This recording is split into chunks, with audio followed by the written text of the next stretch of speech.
स्वागत है आपका श्री शक्ति क्लासेज में। आज का जो वीडियो लेक्चर होगा उसमें हम अध्ययन करेंगे इलेक्ट्रॉन बंधुता या इलेक्ट्रॉन लब्धि एंथैल्पी। इसके अलावा वहां पर हम अध्ययन करेंगे विद्युत ऋणता और उसके बाद हमारा टॉपिक रहेगा संयोजकता। तो आज का हमारा सबसे पहला टॉपिक रहेगा गुणों में आवर्तीता में टॉपिक रहेगा इलेक्ट्रॉन लब्धि एंथैल्पी। इलेक्ट्रॉन लब्धि एंथैल्पी कल हम पढ़ चुके थे कि मतलब जो आयनन एंथैल्पी होती है वो क्या होती है, तो उसके बारे में हमने अध्ययन कर लिया था। तो आयनन एंथैल्पी हमने पढ़ ली थी। तो आज हम पढ़ेंगे इलेक्ट्रॉन लब्धि एंथैल्पी या इसको बोलते हैं इलेक्ट्रॉन बंधुता। ठीक है, अब ये क्या होती है देखो, जैसे आयनन एंथैल्पी कब देनी पड़ती थी, कोई भी परमाणु उसमें से अगर हमारे को इलेक्ट्रॉन बाहर निकालना होता है तो इलेक्ट्रॉन बाहर निकालने के लिए उसको क्या देनी पड़ती है, पहले उसको ऊर्जा देनी पड़ती है, तभी वो क्या करेगा वहां से इलेक्ट्रॉन को बाहर निकालेगा ना। लेकिन अगर मान लो कोई तत्व है वो इलेक्ट्रॉन ग्रहण करता है, कोई तत्व है इलेक्ट्रॉन ग्रहण करता है, तो क्या ऊर्जा उसको दी जाती है या फिर ऊर्जा वो निकालता है, तो उसका हम अध्ययन करेंगे। तो यहां पर भी इसकी परिभाषा लिखता हूं, किसी उदासीन गैसीय परमाणु द्वारा जब एक इलेक्ट्रॉन ग्रहण किया जाता है तो वहां ऊर्जा मुक्त होती है। इस मुक्त ऊर्जा को इलेक्ट्रॉन लब्धि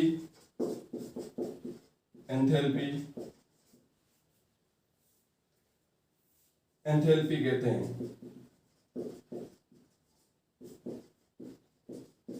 ठीक है, तो समझ में आ गया होगा क्या है, किसी भी उदासीन गैसीय परमाणु द्वारा जब क्या किया जाता है, इलेक्ट्रॉन ग्रहण किया जाता है, तो वहां पर इलेक्ट्रॉन जैसे ही ग्रहण किया जाएगा, तो मान लो ये जैसे ये इस प्रकार से उदासीन परमाणु है, इसको अगर इलेक्ट्रॉन ग्रहण करना है यहाँ पर, तो जैसे ये इलेक्ट्रॉन यहाँ पर आएगा इस जगह पर, तो यहाँ पर पहले जगह कुछ खाली तो चाहिए ना, तभी तो इलेक्ट्रॉन अंदर आएगा ना। अब जगह मान लो अंदर खाली नहीं है तो फिर इलेक्ट्रॉन कैसे आ सकता है, इसलिए यहाँ पर जगह खाली करने के लिए यहाँ पर ये परमाणु क्या करेगा, इलेक्ट्रॉन का क्या कर देगा, यहाँ पर त्याग मतलब सॉरी ऊर्जा है उसका क्या कर देगा, त्याग कर देगा। तो ऊर्जा का त्याग कर रहा है किसके लिए, जब इलेक्ट्रॉन ग्रहण कर रहा है। इसका उल्टा है तो ये है कि अगर इलेक्ट्रॉन बाहर जाएगा तो यहाँ पर जगह खाली हो जाएगी, तो उस जगह को भरना है ना, वो किससे भरी जाएगी, ऊर्जा से। जब इलेक्ट्रॉन बाहर जाएगा तो उसे ऊर्जा देनी पड़ेगी यहाँ पर, या फिर जब इलेक्ट्रॉन ग्रहण करेंगे तब वहां पर जो ऊर्जा एक्स्ट्रा थी वो वापस बाहर निकल जाएगी।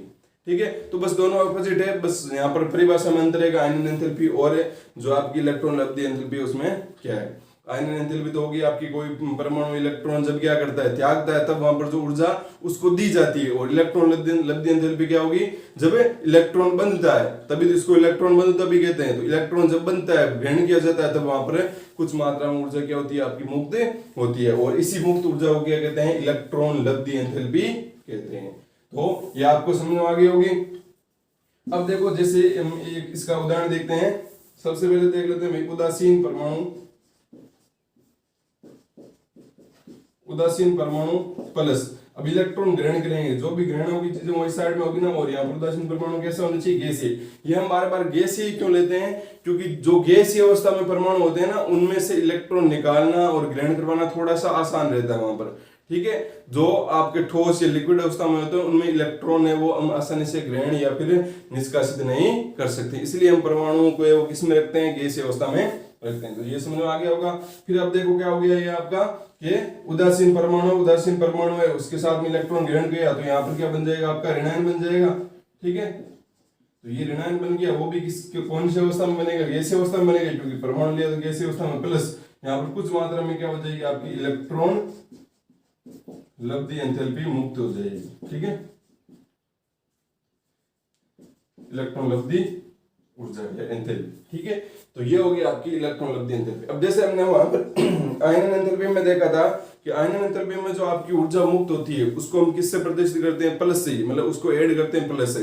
लेकिन यहाँ पर जरूरी नहीं है कि जो आपकी इलेक्ट्रॉन लब्धि एंथैल्पी है वो पॉजिटिव हो। इलेक्ट्रॉन लब्धि एंथैल्पी पॉजिटिव भी हो सकती है और क्या हो सकती है, नेगेटिव भी हो सकती है। मतलब जरूरी नहीं है यहाँ पर प्लस आए, यहाँ पर क्या आ सकता है, माइनस भी आ सकता है। तो ये बात आपको ध्यान में रखनी है। आयनन एंथैल्पी का मान हमेशा क्या रहेगा, धनात्मक रहेगा, जबकि इलेक्ट्रॉन लब्धि एंथैल्पी उसका मान है वो धनात्मक भी हो सकता है और ऋणात्मक भी हो सकता है। तो इलेक्ट्रॉन लब्धि एंथैल्पी समझ में आ गई ना। जब कोई इलेक्ट्रॉन ग्रहण किया जाता है तो हम इलेक्ट्रॉन ग्रहण करेंगे तो उस इलेक्ट्रॉन को जगह चाहिए, उस जगह को कौन खाली करता है, वहां पर कुछ मात्रा में क्या निकल जाती है, ऊर्जा निकल जाती है। और जब इलेक्ट्रॉन निष्कासित होता है तो इलेक्ट्रॉन निष्कासित हो गए तो वहां पर जगह कुछ खाली होगी और उसी जगह को भरने के लिए क्या आ जाती है, आपकी ऊर्जा आ जाती है। ठीक है, आप जैसे समझना चाहो वैसे समझ सकते हो, बस आपकी परिभाषा वो राइट होनी चाहिए। ठीक है, अब ये तो हमने इसका एक इस प्रकार से देखा था। अब देखो एक उदाहरण देते हैं, जैसे Cl है, ठीक है, क्लोरीन है। तो क्लोरीन परमाणु है, क्लोरीन परमाणु गैसीय अवस्था में, प्लस इसने एक इलेक्ट्रॉन ग्रहण किया। तो ग्रहण करते हैं यहाँ पर क्या होगा, क्लोरीन एक इलेक्ट्रॉन ग्रहण करेगा, क्लोरीन के ऊपर क्या आ जाएगा, माइनस आ जाएगा, और प्लस में यहाँ पर आपकी क्या हो जाएगी, कुछ मात्रा में इलेक्ट्रॉन लब्धि एंथैल्पी डेल्टा EgH। ठीक है, ये इसको मतलब प्रदर्शित करते हैं इलेक्ट्रॉन लब्धि एंथैल्पी को। ठीक है, अब जो मतलब इलेक्ट्रॉन लब्धि एंथैल्पी भी लिख दो। तो यहाँ पर जब भी क्या होगा, कोई ऋणायन बनेगा तब वहां पर वो क्या आएगी, आपकी क्या मुक्त होगी, इलेक्ट्रॉन लब्धि एंथैल्पी मुक्त होगी। तो ये तो हमने पढ़ लिया इलेक्ट्रॉन लब्धि एंथैल्पी के बारे में। अब हम पढ़ते हैं कि भाई इलेक्ट्रॉन लब्धि एंथैल्पी है वो आवर्त सारणी में किस प्रकार से परिवर्तित होती है, क्योंकि ये तो पढ़ना जरूरी है ना, क्योंकि हम गुणों में आवर्तित है तो पढ़ रहे हैं। तो वर्ग में, या चलो आवर्त की बात करते हैं। आवर्त में बाएं से दाएं जाने पर इलेक्ट्रॉन लब्धि एंथैल्पी। अब देखो आवर्त में बाएं से दाएं, देखो इलेक्ट्रॉन लब्धि एंथैल्पी ये भी किस बात पर डिपेंड करेगी। अब इसको आपको मैं शॉर्ट में बताऊं तो जो इलेक्ट्रॉन लब्धि एंथैल्पी है, जिस प्रकार से आपकी आयनन एंथैल्पी परिवर्तित होती है ना, सेम टू सेम उसी प्रकार से कौन परिवर्तित होती है, इलेक्ट्रॉन लब्धि एंथैल्पी परिवर्तित होती है। लेकिन आप आवर्त सारणी में चेक कैसे करोगे कि इलेक्ट्रॉन लब्धि एंथैल्पी किसकी ज्यादा हो रही है, किसकी कम हो रही है। तो एक बात यहां पर समझना है, यहाँ पर ठीक है, जिसका आकार छोटा होगा, जिसका आकार छोटा होगा, जिसका आकार जितना छोटा होगा वो क्या करेगा, उसके लिए जेड इफेक्टिव उतना ही क्या होगा, ज्यादा होगा, तभी तो आकार छोटा हुआ। भाई दोनों बातें बोल सकते हो, जेड इफेक्टिव ज्यादा हुआ इसलिए आकार छोटा हुआ, या ऐसे बोल सकते हो आकार छोटा हुआ इसलिए जेड इफेक्टिव ज्यादा हुआ। ठीक है, तो जिसका जेड इफेक्टिव ज्यादा होगा वो क्या करेगा, इलेक्ट्रॉन जो खींचने की क्षमता है उसको क्या रखेगा, ज्यादा रखेगा, मतलब इलेक्ट्रॉन अपने अंदर रखने की ज्यादा चाह रखेगा। इसका मतलब जिसका आकार छोटा वो इलेक्ट्रॉन जल्दी ग्रहण करना चाहेगा, और इलेक्ट्रॉन जल्दी ग्रहण करना चाहेगा तो उसको ऊर्जा भी क्या करनी पड़ेगी, ज्यादा मुक्त करनी पड़ेगी। जिसका आकार बड़ा तो जेड इफेक्टिव कम रहेगा, जेड इफेक्टिव कम रहेगा तो उसको इलेक्ट्रॉन ग्रहण करने से मतलब क्या रहेगा, कम रहेगा। वो इलेक्ट्रॉन ग्रहण करने से मतलब कम रहेगा, इसका मतलब वहां पर क्या हो जाएगा, इलेक्ट्रॉन ग्रहण कम करना चाहेगा, मतलब कम ऊर्जा वो मुक्त होगी। तो ये दो बातें मैंने बोली, इससे आपको समझ में आ गया होगा कि जिसका आकार है वो क्या होगा, सबसे छोटा होगा, उसके लिए इलेक्ट्रॉन लब्धि एंथैल्पी वो सबसे अधिक होगी, और जिसका आकार बड़ा होगा उसके लिए इलेक्ट्रॉन लब्धि एंथैल्पी सबसे कम होगी। ठीक है, समझ में आ गया होगा। तो अब बताओ मेरे को किस प्रकार से परिवर्तित होते हैं। तो जैसे ही हम आवर्त में बाएं से दाएं जाते हैं तब वहां पर परमाणु आकार बढ़ता है घटता है, परमाणु आकार बढ़ता है घटता है। आप एक लाइन याद रखो, जो lithium beryllium boron carbon nitrogen, ये वाली लाइन याद रखो भाई, lithium beryllium boron carbon nitrogen, ये याद रखो। इसमें देख लो लिथियम के अंदर कितने प्रोटॉन है, जितने परमाणु क्रमांक उतने ही प्रोटॉन। यहाँ पर देखो नाइट्रोजन या कुछ में, इसमें भी देख लो नाइट्रोजन 7 है तो उसमें 7 प्रोटॉन हो जाएंगे। तो एक में 3 प्रोटॉन है, एक में 7 प्रोटॉन है। और कोषों की संख्या मैंने बता दिया आपको कि आवर्त में कोषों की संख्या में कोई परिवर्तन नहीं होता, तो कोषों की संख्या को ध्यान में रखना है आपको, कोई परिवर्तन नहीं होगा। तो यहाँ पर जो तीन प्रोटॉन है और यहाँ पर 7 प्रोटॉन है, तो ज्यादा कौन खींचेगा, 7 प्रोटॉन खींचेगा ना, ज्यादा ताकत है ना उसके पास में। इसका मतलब 7 प्रोटॉन वाले का आकार छोटा होगा। इसका मतलब आवर्त सारणी बाएं से दाएं जाते हैं तो आकार क्या होता है आपका, छोटा होता है। तो कहने का मतलब जिसका आकार जितना छोटा उसके लिए इलेक्ट्रॉन लब्धि एंथैल्पी उतनी ही मतलब क्या होगी, ज्यादा होगी। तो कहने का मतलब इस प्रकार से अगर आपकी आवर्त सारणी है तो यहाँ पर आपका आकार है वो बड़ा होता है, फिर छोटा होता है, फिर यहाँ पर मतलब बिल्कुल ही छोटा मतलब हो जाता है। ठीक है, इस प्रकार से। तो ये छोटा हो गया, इसका मतलब यहाँ पर आकार बढ़ा तो यहाँ पर इलेक्ट्रॉन ग्रहण करने की चाह कम रहेगी। इसका मतलब यहाँ पर इलेक्ट्रॉन लब्धि एंथैल्पी सबसे कम होगी और यहाँ पर सबसे ज्यादा होगी। इसका मतलब आवर्त सारणी बाएं से दाएं जाएंगे तो इलेक्ट्रॉन लब्धि एंथैल्पी बढ़ती है। ठीक है, ये तो मैंने बस एक लिखा है, आपको पूरा कारण लिखना है कि क्यों होती है। क्योंकि परमाणु आकार है वो आपका क्या होता है, घटता है, और साथ में क्या होता है जो जेड इफेक्टिव उसका मान भी क्या होता है, बढ़ता है। इस वजह से वहां पर है वो इलेक्ट्रॉन लब्धि एंथैल्पी भी बढ़ती है। और आवर्त सारणी भी आपकी क्या होती है, आवर्त सारणी भी आपकी जो आवर्त बाई जाने पर क्या होती है, बढ़ती है। भाई आवर्त सारणी का मतलब जिसका आकार जितना छोटा होगा उसमें से इलेक्ट्रॉन निकालने में हमारी को उतनी ज्यादा क्या होगी, परेशानी होगी ना। तो आकार जिसका छोटा होगा मतलब इसी वर्ग में यहाँ पर सबसे छोटा होगा। और 17वें वर्ग का ना वो आकार सबसे छोटा रहेगा। 17वां जो वर्ग होता है ना, फ्लोरीन, क्लोरीन, ब्रोमीन, आयोडीन, एस्टिडीन, इनका आकार सबसे छोटा रहता है। इनमें भी फ्लोरीन रहता है। तो फ्लोरीन की जो इलेक्ट्रॉन लब्धि एंथैल्पी होती है ना, वो ज्यादा होती है, सबसे ज्यादा, क्योंकि आकार सबसे छोटा। भाई इस साइड से आएंगे तब भी आकार छोटा, और वर्ग में ऊपर से नीचे जाते हैं तो यहाँ पर आकार बढ़ता है। ठीक है, तो इसका सबसे छोटा होगा। इस साइड से भी देखें तो इसका सबसे छोटा होगा। ठीक है, तो ये बात ध्यान में आपको रखनी। अब बात करते हैं वर्ग में, कि वर्ग में किस प्रकार से परिवर्तित होती है। वर्ग में आयन एंथैल्पी किस प्रकार से परिवर्तित होती है। तो वर्ग में क्या होता है, परमाणु आकार है, उसमें क्या होती है, आपकी वृद्धि होती है ऊपर से नीचे जाने पर।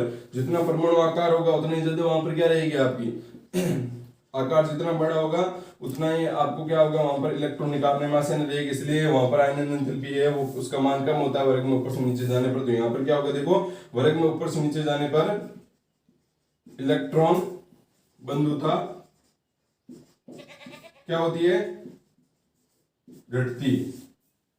वर्ग में ऊपर से नीचे जाएंगे तो इलेक्ट्रॉन बंधुता क्या होगी आपकी, घटेगी। अब क्यों घटेगी उसका कारण मैंने आपको बता दिया है कि वर्ग में ऊपर से नीचे जाएंगे तो आकार बढ़ेगा। बढ़ेगा कि नहीं बढ़ेगा, देख लो आप पहला ही वर्ग देख लो, जो आपका हाइड्रोजन, लिथियम, सोडियम, मैग्नीशियम, ये जो है, ठीक है, सॉरी मैग्नीशियम वाला नहीं, हाइड्रोजन, हीलियम, सॉरी हीलियम भी नहीं है, hydrogen, lithium, sodium, potassium, rubidium, caesium और फ्रेंशियम, ये जो पहला वर्ग है इसमें आप चेक करोगे तो आपको इसमें आकार बढ़ता हुआ दिखाई देगा। इस वजह से वर्ग में सबसे नीचे जो होता है उसका आकार क्या होता है, सबसे ज्यादा होता है, सबसे ऊपर होता है उसका कम होता है। इसका मतलब जिसका आकार जितना छोटा वहां पर इलेक्ट्रॉन ग्रहण करेगा तो उतनी ज्यादा मात्रा में वहां पर क्या होगा, जो इलेक्ट्रॉन बंधुता है वो क्या होगी, मतलब ज्यादा वहां पर होगी। और जिसका आकार जितना बड़ा होगा उसमें इलेक्ट्रॉन ग्रहण करने की चाह कम रहेगी, और इलेक्ट्रॉन ग्रहण करने की चाह कम रहेगी। इसका मतलब वहां पर क्या होगा, आपका जो ऊर्जा है वो भी क्या होगी, मुक्त कम होगी। ठीक है भाई, जिसको ज्यादा जरूरत है कोई चीज है, जैसे आप समझो ऐसे किसी चीज की आपको ज्यादा जरूरत है, ठीक है,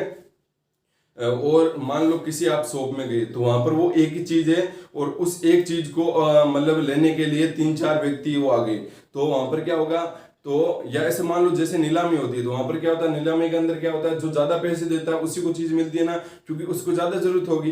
भाई उसको ज्यादा जरूरत होगी तभी तो वो क्या कर रहा है, इतने पैसे दे रहा है ना। तो उसी प्रकार से जिसको ज्यादा इलेक्ट्रॉन की जरूरत होगी वो ज्यादा मात्रा में क्या करेगा, ऊर्जा मुक्त करेगा। तो इस प्रकार से ये क्या हो गया, आपकी इलेक्ट्रॉन लब्धि एंथैल्पी है वो वर्ग में ऊपर से नीचे जाने पर क्या होती है, आपकी परिवर्तित होती है।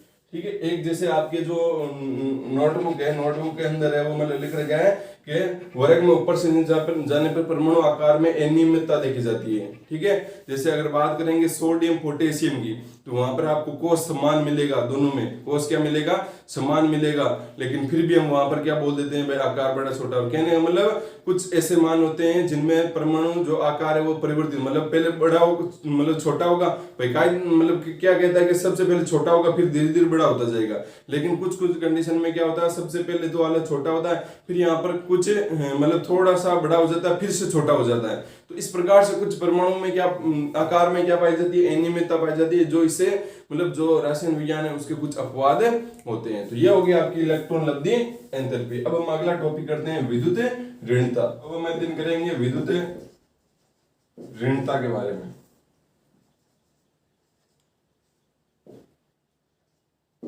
तो देखो विद्युत ऋणता क्या होती है, तो जब भी कोई क्या होता है, एक जैसे हम बोलते हैं किसी को इलेक्ट्रॉन की जरूरत है, किसी को इलेक्ट्रॉन निकालना है, तो किसी को जिसको इलेक्ट्रॉन की जरूरत होगी वो क्या करेगा, जिसको निकालने की जरूरत है उसके साथ में जुड़ जाएगा। ठीक है, जैसे अगर बात करें सोडियम की, तो सोडियम के और क्लोरीन की, सोडियम को क्या होता है, एक इलेक्ट्रॉन निकालने की जरूरत है, सोडियम को क्या एक इलेक्ट्रॉन निकालने की जरूरत है, इसलिए ये एक इलेक्ट्रॉन त्याग देता है। ठीक है, एक इलेक्ट्रॉन त्याग दिया तो इसके ऊपर Na+ आ गया। क्लोरीन को एक इलेक्ट्रॉन की जरूरत है, क्लोरीन को क्या है, इस एक इलेक्ट्रॉन की जरूरत है, क्लोरीन क्या करेगा, इस इलेक्ट्रॉन को ग्रहण करना चाहेगा, अब ग्रहण कर लेगा तो इसके ऊपर क्या आ जाएगा, माइनस आ जाएगा। तो यहां पर क्या हुआ, सोडियम ने एक इलेक्ट्रॉन पूरा का पूरा त्याग दिया, क्लोरीन ने एक इलेक्ट्रॉन पूरा का पूरा ग्रहण कर लिया, इसके ऊपर आ गया प्लस, इसके ऊपर माइनस आ गया, और इस प्रकार से ये दोनों जुड़ गए और बन क्या गया, NaCl बन गया ना। अब देखो एक और कंडीशन, जैसे हम लेते हैं HCl, ठीक है, क्या लेते हैं HCl, या चलो कुछ और लेते हैं जैसे CH4, क्या लेते हैं CH4, तो कार्बन। अब कार्बन होता है, कार्बन को कितने इलेक्ट्रॉन की जरूरत होती है, कार्बन आता है 6 नंबर पे आता है ना, मतलब कितने इलेक्ट्रॉन की जरूरत होगी, या तो 4 इलेक्ट्रॉन वो ग्रहण करे या फिर 4 इलेक्ट्रॉन त्यागे। भाई उसके पास में 2 ऑप्शन रहता है, क्योंकि 4 इलेक्ट्रॉन त्यागेगा तो हीलियम आ जाएगा, 4 इलेक्ट्रॉन ग्रहण करेगा तो नियोन के रूप में चला जाएगा। तो मतलब कहने का मतलब इसके पास में तो दोनों ऑप्शन है, तो ये क्या करेगा यहाँ पर, तो देखो यहाँ पर जब ऐसी कंडीशन आ जाती है तब, या ज्यादातर जितनी भी कंडीशन होती है उनमें क्या करना होता है कि कोई भी तत्व है या परमाणु है, मतलब वो क्या करना नहीं चाहता, अपने में से पूरा का पूरा इलेक्ट्रॉन निकालना नहीं चाहता है, ठीक है। कोशिश उसकी यही रहती है कि कुछ ऐसा जुगाड़ बिठाया जाए कि वहां पर हमारा पूरा इलेक्ट्रॉन ना निकले, ताकि मान लो कभी भी उसको जरूरत पड़ जाए तब वो है वो उसको वापस ले सके। अब जैसे यहाँ पर Na और Cl है, यहाँ पर तो दोनों ने इलेक्ट्रॉन, एक ने इलेक्ट्रॉन त्यागना है, एक ने ग्रहण कर लिया यहाँ पर, ठीक है। तो फिर यहाँ पर इनमें वापस से एक दूसरे को वापस से जब जरूरत होगी तब आदान प्रदान नहीं होगा। लेकिन कुछ ऐसी कंडीशन होती है, जैसे कार्बन है, तो कार्बन के बाह्यतम कोश में कितने इलेक्ट्रॉन होते हैं भाई, पहले कोश में 2 भर दिए, दूसरे में हम 8 भर सकते हैं, 2 तो भर दिए, 4 बचे, इसका मतलब बाह्यतम कोश में 4 इलेक्ट्रॉन, इसका मतलब इसकी जो इस प्रकार से ये 4 इलेक्ट्रॉन दर्शा दिए, ठीक है। अब यहाँ पर हाइड्रोजन की बात करेंगे तो हाइड्रोजन के बाह्यतम कोश में होता है 1 इलेक्ट्रॉन, तो ये 1 इलेक्ट्रॉन, तो ये 1 इलेक्ट्रॉन, ये 1 इलेक्ट्रॉन और ये 1 इलेक्ट्रॉन, ठीक है। और इस प्रकार से ये हाइड्रोजन की संयोजकता पूरी होगी, इसको हम बोलते हैं इलेक्ट्रॉन बिंदु संरचना। क्या बोलेंगे, इलेक्ट्रॉन बिंदु संरचना बोलेंगे इसको। तो इस प्रकार से यहाँ पर है वो क्या हो गया आपके 2, मतलब यहाँ पर क्या हो गया, कार्बन संयोजित हो गई तो हाइड्रोजन की संयोजकता भाई 2 इलेक्ट्रॉन आ गए तो किसके रूप में हो गया, हीलियम के रूप में हो गया। और इसी प्रकार से यहाँ पर क्या हो गया आपका, ये हाइड्रोजन है उसकी भी संयोजकता पूरी होगी, इसकी भी संयोजकता पूरी। अब देखो कार्बन की हुई कि नहीं हुई, 4 तो उसके खुद के पास में थे, 1 2 3 4, अब 4 कौन से ले लेंगे, एक ये हाइड्रोजन वाला, एक ये हाइड्रोजन, एक ये हाइड्रोजन, एक ये हाइड्रोजन। तो इस प्रकार से यहाँ पर क्या हो जाएगा, इसकी संयोजकता, कार्बन की जो संयोजकता वो पूरी हो जाएगी। ये तो होगी CH4 की इलेक्ट्रॉन बिंदु संरचना, मतलब इलेक्ट्रॉन को बिंदु के रूप में दर्शाना और फिर संरचना बनाना। और इसको अगर मैं ऐसे बनूं तो कैसे बनेगा, ये हाइड्रोजन, ये हाइड्रोजन और ये हाइड्रोजन और ये हाइड्रोजन, ठीक है। एक हमने उदाहरण देखा था लुईस की जो संरचना थी उसके अंदर के आपका होता है BF3 और जब NH3 क्रिया करते हैं, ठीक है, मतलब क्रिया मतलब रासायनिक समीकरण मतलब लिखेंगे तब कैसे बनेगा, यहाँ पर NH3 के पास में 2 इलेक्ट्रॉन मुक्त रहते तो वो पूरे के पूरे BF3 को दे देते, तो यहाँ पर क्या बनता है F3B, क्योंकि इलेक्ट्रॉन नाइट्रोजन ने दोनों इलेक्ट्रॉन इसको दिए, तो यहाँ पर बन जाएगा आपका कुछ इस प्रकार से। तो आप देख पा रहे हो कि एक में देखो आपको प्लस माइनस दिख रहा है, एक में आपका सीधा यहाँ पर इलेक्ट्रॉन ऐसा हो रहा है और एक में ऐसा दीर्घ निशान है। तो ये जितने भी, क्योंकि यहाँ पर ये आपस में जुड़े हैं तब यहाँ पर एक बंध बन गया, भाई जुड़ने के लिए बंध की आवश्यकता होती है ना। तो जब प्लस और माइनस इस प्रकार से बनते हैं और तब वहां पर आपका ये यौगिक जुड़ते हैं, तो यहाँ पर जो आपका बंध बनता है इन दोनों के मध्य वो बनता है आपका आयनिक बंध, भाई क्योंकि आयनों के कारण बंध बना है ना, तो ये इसको बोलते हैं आयनिक बंध। और जब इलेक्ट्रॉन का साझा होता है, मतलब इलेक्ट्रॉन त्यागा नहीं जाता, ऊपर वाले कंडीशन में जब भी आयनिक बंध बनेगा तो वहां पर इलेक्ट्रॉन का आदान प्रदान हो जाएगा, एक इलेक्ट्रॉन निकाल देगा, एक इलेक्ट्रॉन ग्रहण कर लेगा, मतलब पूरी तरीके से आदान प्रदान हो गया। लेकिन जब भी क्या होगा आपका संयोजक बंध बनेगा तब वहां पर इलेक्ट्रॉनों का साझा होगा। यहाँ पर देख लो कार्बन ने अपने इलेक्ट्रॉन नहीं त्यागे और ना ही हाइड्रोजन इलेक्ट्रॉन त्यागे, यहाँ पर क्या हुआ दोनों में साझा हो गया। कार्बन बोला कि जब मेरे को जरूरत होगी तो मैं तुम्हारे चारों हाइड्रोजनों के जो इलेक्ट्रॉन उसको काम में ले लूंगा, और जो हाइड्रोजन उन्होंने बोल दिया कि जब हमारे को जरूरत होगी तो हम क्या कर लेंगे, तुम्हारे से इलेक्ट्रॉन ले लेंगे, ठीक है। इलेक्ट्रॉन का क्या हुआ यहाँ पर साझा हुआ है। तो इस प्रकार से जब भी इलेक्ट्रॉन का साझा होकर जो बंध बनता है उसको बोलते हैं सहसंयोजक बंध। क्या बोलते हैं, सहसंयोजक बंध। और जब क्या होता है, जब एक ही यौगिक के द्वारा अपने दोनों, क्योंकि हमने देखा यहाँ पर भाई बंध बनने के लिए, जैसे ये बंध बना तो किसका आधार पर बना, एक इलेक्ट्रॉन, एक कार्बन का था एक हाइड्रोजन का, तब वहां पर बंध बन गया। यहाँ पर भी देखो एक Na के ऊपर प्लस आया, Cl के ऊपर माइनस आया, तब यहाँ पर ये आपस में जुड़े।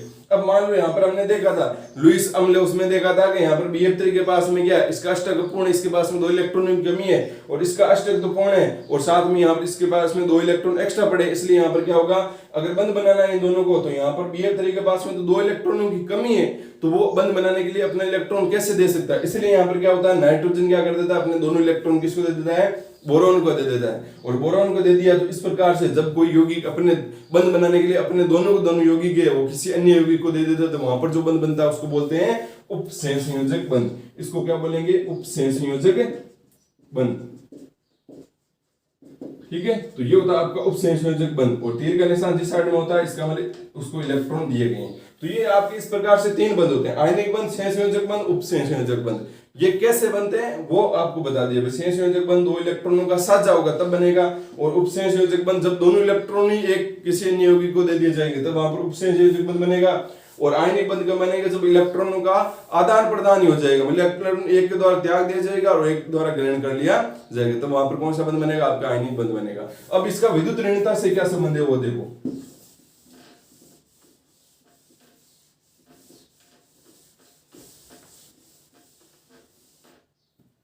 तो विद्युत ऋणता क्या होती है, सहसंयोजक बंध से बने हुए यौगिक में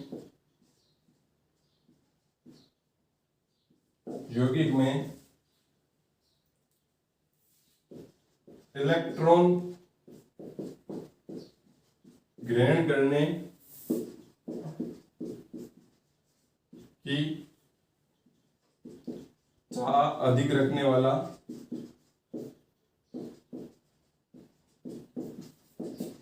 परमाणु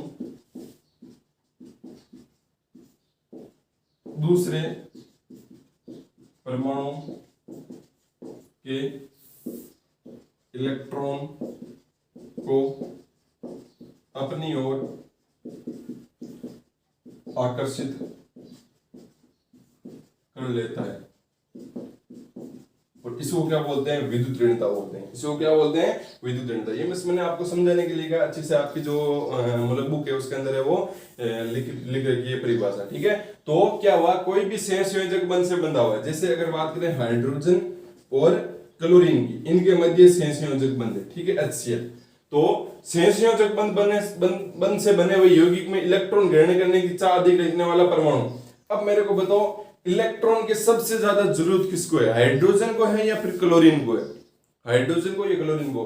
हाइड्रोजन आता है आपका पहले वर्ग में, और जो आपका मतलब क्लोरीन आता है वो आता है 17वें वर्ग में, क्लोरीन, ब्रोमीन, और हाइड्रोजन यहाँ पर आता है। तो इलेक्ट्रॉन की ज्यादा चाह किसकी है, इलेक्ट्रॉन की ज्यादा चाह उसकी होगा मतलब जिसका आकार एक तो छोटा होगा, जिसका आकार क्या होगा, एक तो क्या होगा, बिल्कुल छोटा होगा। इसके अलावा वो उसको केवल एक ही इलेक्ट्रॉन ग्रहण करते ही वो किसमें पहुंच जाए, अगर एक्रिय या उत्कृष्ट गैस के रूप में उत्कृष्ट गैस का विन्यास प्राप्त कर ले, तो उस वही क्या करेगा, इलेक्ट्रॉन जो ग्रहण करने की चाह है वो क्या करेगा, अधिक रखेगा। जैसे यहाँ पर बात करते हैं फ्लोरीन का, तो फ्लोरीन है वो पूरे जितने भी है फ्लोरीन है, यहाँ पर फ्लोरीन 17वें वर्ग का जो आकार है वो क्या होता है, सबसे छोटा होता है, ठीक है। तो 17वें वर्ग का आकार सबसे छोटा, इसका मतलब इनके इलेक्ट्रॉन ग्रहण करने की चाह एक तो ऐसे अधिक होगी। इसके अलावा ये जैसे ही एक इलेक्ट्रॉन ग्रहण करते हैं तो ये किसके रूप में आ जाते हैं, जैसे यहाँ पर हीलियम, ये नियोन, तो मतलब एक इलेक्ट्रॉन ग्रहण करते ही किसके रूप में चले जाएंगे, नियोन, हीलियम, इनके रूप में चले जाएंगे। तो हमारे पास में 2 कारण हो गए कि कोई परमाणु में अधिक इलेक्ट्रॉन ग्रहण करने की चाह अधिक क्यों रखेगा, क्योंकि एक तो आकार छोटा होगा तो अधिक जल्दी ग्रहण कर लेगा, क्योंकि उसका जेड इफेक्ट ज्यादा होगा तो इलेक्ट्रॉन जल्दी मतलब क्या कर लेगा, वो ग्रहण कर लेगा। इसके अलावा वो एक इलेक्ट्रॉन ग्रहण करती है अगर एक मतलब या उत्कृष्ट गैस का विन्यास प्राप्त कर लेगा, तो एक तो ऐसे चाह बढ़ गई। तो इसका मतलब यहाँ पर क्या होगा, जो फ्लोरीन है, क्लोरीन, ब्रोमीन, मतलब 17वें वर्ग है, उसकी विद्युत ऋणता क्या होनी चाहिए, ज्यादा होनी चाहिए, मतलब इलेक्ट्रॉन ग्रहण करने की चाह अधिक होनी चाहिए। अब हाइड्रोजन भी एक इलेक्ट्रॉन ग्रहण के लिए हीलियम में पहुंच जाता है, लेकिन इसका आकार है वो इनसे तो क्या है, यहाँ पर थोड़ा सा बड़ा है ना यहाँ पर, तो इस वजह से यहाँ पर क्लोरीन है वो क्या करता है, इलेक्ट्रॉन ग्रहण करने की चाह अधिक रखता है। तो यहाँ पर ये जो बंध बना है वो किससे बना है, आपका 2 इलेक्ट्रॉनों की वजह से बना ना। तो यहाँ पर क्लोरीन का ये तो इलेक्ट्रॉन है ही यहाँ पर, लेकिन क्लोरीन क्या कर देता है, इसके जो हाइड्रोजन वाला इलेक्ट्रॉन है उसको क्या करना चाहता है, वो खुद के पास में लेना चाहता है। बनाया तो इन दोनों ने क्या था, सहसंयोजक बंध बनाया था, ठीक है भाई, भरोसा करके सहसंयोजक बंध बना लिया कि मेरे को एक इलेक्ट्रॉन की जरूरत है, हाइड्रोजन बोला मेरे को एक इलेक्ट्रॉन की जरूरत है, दोनों ने आपस में साझा कर लिया कि तुम्हारी जरूरत होगी तो तुम काम में ले लेना, मेरी जरूरत होगी तो मैं काम में ले लूंगा। लेकिन फिर यहाँ पर क्या कर दिया, क्लोरीन ने बेईमानी दिखा दी, क्या कर दिया उसने बोला नहीं मैं तो इलेक्ट्रॉन साझा करूंगा ही नहीं, मैं तो इसका इलेक्ट्रॉन छीन लूंगा। तो ये जो इलेक्ट्रॉन छीनना है, कौन छीनेगा, इसको ज्यादा जरूरत भाई, इसको ज्यादा जरूरत होगी इसीलिए तो छीनने की कोशिश कर रहा है। इसका मतलब क्लोरीन क्या कर लेगा, हाइड्रोजन वाले इलेक्ट्रॉन को भी अपनी ओर लेकर आ जाएगा। इसका मतलब आंशिक रूप से बोलेंगे हम, ठीक है, आंशिक रूप से ये क्लोरीन है इसने क्या कर लिया, इलेक्ट्रॉन को ग्रहण कर लिया। तो यहाँ पर हम इस प्रकार से आंशिक रूप से इसके ऊपर माइनस लगा देंगे और आंशिक रूप से इसके ऊपर प्लस लगा देंगे। ये जो चिन्ह होता है ना उसको बोलते हैं मतलब डेल्टा, ठीक है, डेल्टा माइनस और डेल्टा प्लस, इसको बोलते हैं डेल्टा। क्या बोलते हैं? डेल्टा। डेल्टा, ठीक है, ये भी डेल्टा ही होता है आपका, ठीक है, तो इसको बोलते हैं डेल्टा। तो कहने का मतलब यहाँ पर ये डेल्टा का मतलब हो गया यहाँ पर आंशिक रूप से यहाँ पर माइनस है, क्योंकि पूरा तो ग्रहण नहीं करने दिया ना यहाँ पर। तो कुछ इस प्रकार से जब किसी की इलेक्ट्रॉन ग्रहण करने की इच्छा अधिक हो जाती है तो उसको बोलते हैं हम विद्युत, मतलब उसकी क्या होगी, वो विद्युत ऋणता होगी। अब बात करते हैं कि आवर्त सारणी में सबसे अधिक विद्युत ऋणी कौन है, सबसे अधिक विद्युत ऋणी तत्व कौन है, सबसे अधिक किसको है वो, मतलब ऋणावेश की जरूरत है, तो सबसे अधिक जरूरत है फ्लोरीन को, क्योंकि फ्लोरीन का आकार देख लो यहाँ पर सबसे छोटा है, वर्ग में ऊपर से आकार बढ़ता है, इसका मतलब सबसे आकार छोटा किसका, फ्लोरीन का। आवर्त में बाईं जाने पर क्या होता है, परमाणु आकार आपका क्या होता है, वहां पर घटता है, इसलिए यहाँ पर क्या हो जाएगा, फ्लोरीन का आकार सबसे कम। एक बात ध्यान रखना, 18 वर्ग का यहाँ पर कोई रोल नहीं होगा, जो ये पढ़ते हैं ना जेड इफेक्टिव, परमाणु त्रिज्या, आप सोच रहे होंगे कि मैं मतलब यहाँ पर आवर्त सारणी में यहाँ पर आता हूँ तो फिर नियोन की, हीलियम की, इनकी बात क्यों नहीं, ये मैंने बोल दिया ये उत्कृष्ट गैस हैं, इनको कोई मतलब ही नहीं है, परमाणु आकार इनका अपना जो है वो निश्चित है, यहाँ पर इनमें एक अलग वंडरवॉल्स मतलब बल वगैरह पाया जाता है, ठीक है, तो इनका अलग ही गुण है, तभी तो ये एक्रिय या उत्कृष्ट गैस है, इनको कोई मतलब नहीं, इनको बंद ही नहीं बनाना है किसी के साथ में, इसलिए इनकी बात हम नहीं करेंगे, हम 1 से लेकर 17 तक के वर्ग के उनके जो है उनकी बात करेंगे। तो यार जो आवर्त सारणी में सबसे अधिक विद्युत ऋणी तत्व है वो कौन है, आपका फ्लोरीन है, सबसे अधिक विद्युत ऋणी तत्व है। और विद्युत ऋणता क्या होगी, जो भी परमाणु, जो दो परमाणु आपस में स्नेह संयोजक बंध बनाते हैं और स्नेह संयोजक बंध बनाकर वहां पर क्या कर लेंगे, वो एक जो अधिक विद्युत ऋणी होगा तत्व है, जैसे यहाँ पर क्लोरीन की बात करें तो क्लोरीन, या जैसे एक उदाहरण ले लो जैसे HF, तो यहाँ पर फ्लोरीन है वो क्या अधिक विद्युत ऋणी है, उसको विद्युत ऋणी का मतलब इलेक्ट्रॉन ग्रहण करने की इच्छा उसकी अधिक है, तो फ्लोरीन विद्युत ऋणी है अधिक, इसलिए फ्लोरीन क्या कर लेगा, हाइड्रोजन के अपने इलेक्ट्रॉन को अपनी ओर आंशिक रूप से ले लेगा, इसलिए दोनों पर आंशिक रूप से क्या आ जाएगा, आवेश आ जाएगा। अब जिससे लिया उसके ऊपर तो प्लस आ जाएगा आंशिक रूप से, और जिसने ग्रहण किया उसके ऊपर माइनस का आंशिक रूप से माइनस आ जाएगा। तो यही आपकी क्या होती है, विद्युत ऋणता होती है। तो समझ में आ गया होगा आपको, ठीक है, कि विद्युत ऋणता है वो क्या होती है। और जैसे विद्युत ऋणता है वो जिसका आकार जितना छोटा होगा उसकी विद्युत ऋणता उतनी ज्यादा होगी। तो आवर्त सारणी में कैसे परिवर्तित होगी विद्युत ऋणता, आवर्त सारणी में वर्ग से ऊपर से नीचे जाने पर, वर्ग में ऊपर से नीचे जाने पर, वर्ग में ऊपर से नीचे जाएंगे तो आकार बढ़ेगा, आकार बढ़ेगा तो इलेक्ट्रॉन ग्रहण करने की इच्छा कम रहेगी। इसका मतलब सबसे ऊपर वाला जो तत्व होगा मतलब उसकी विद्युत ऋणता सबसे अधिक, तो बोलेंगे वर्ग में ऊपर से नीचे जाने पर विद्युत ऋणता घटती है। आवर्त में बाईं से दाईं जाने पर, आवर्त में बाईं से दाईं जाएंगे तो परमाणु आकार घटेगा, जितना आकार छोटा विद्युत ऋणता उतनी ही क्या होगी, ज्यादा होगी, क्योंकि परमाणु आकार जितना छोटा जेड इफेक्टिव उतना ज्यादा, जेड इफेक्टिव जितना ज्यादा इलेक्ट्रॉन ग्रहण करने की इच्छा उतनी ज्यादा। इसका मतलब आवर्त सारणी में आवर्त में बाएं से दाएं जाने पर आकार छोटा होता है, इसलिए विद्युत ऋणता का मान भी बढ़ता है। तो ये होगी आपकी विद्युत ऋणता की आवर्त सारणी में जो आवर्तिता है वो होगी, ठीक है। अब बाकी का जो अगला हमारा टॉपिक रहेगा संयोजकता, ठीक है, या फिर ऑक्सीकरण अवस्था, उसका हम अध्ययन करेंगे, जो हमारा अगला वीडियो लेक्चर आएगा उसमें हम अध्ययन कर लेंगे। तो ये यहाँ तक के जो टॉपिक है वो आपके क्लियर होने चाहिए। इनमें भी सब में देख लो क्या चीज आती है, एक कॉमन चीज आती है सब में, परमाणु क्रमांक और जेड इफेक्टिव, ठीक है।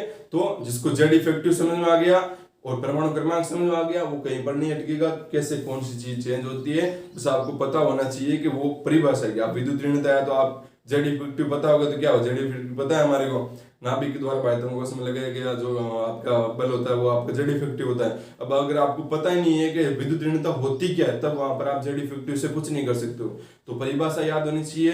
फिर गुणों में अगर आवर्तिता आपको चेक करनी है तो उसके लिए आपको जेड इफेक्टिव का ज्ञान होना चाहिए। तो हम जो अगला वीडियो आएगा उसके अंदर बाकी के जो टॉपिक है वो करेंगे।